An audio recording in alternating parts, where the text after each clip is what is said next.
sa bawat pagkain, Jersey Milk ang kasama.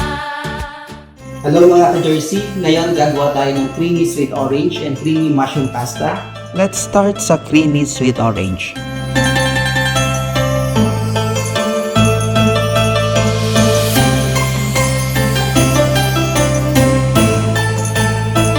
First, i-mix ang sugar, orange juice at orange zest.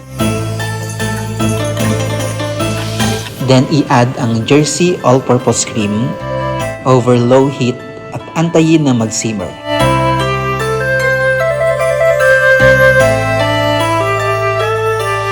Refrigerate at least 4 hours or overnight until set. Then lagyan lang natin ng garnish or ng mint leaves at pwede na nating iserve at i-enjoy ang ating creamy sweet orange. At syempre kung merong easy creamy dessert, meron din tayong easy creamy mushroom pasta.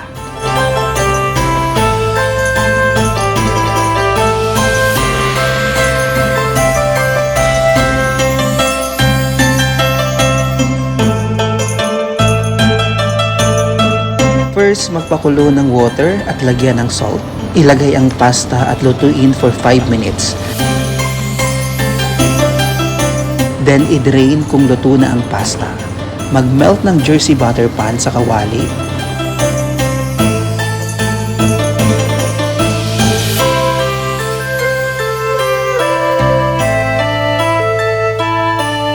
Next, ilagay ang mushroom until mag-golden at lagyan ng salt and pepper.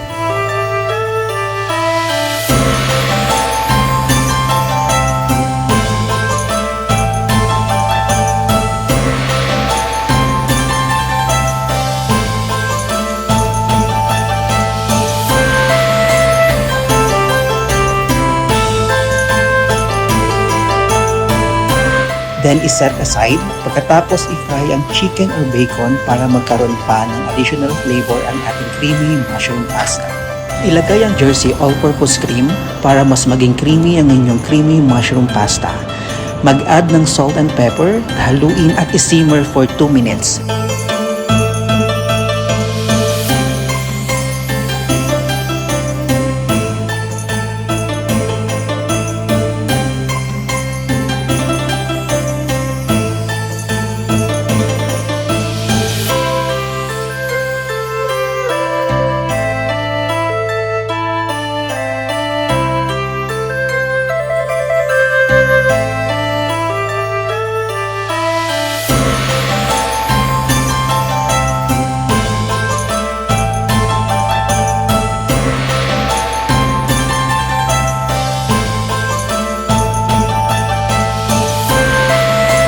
Ka-Jersey, ito na yung ating creamy mushroom pasta.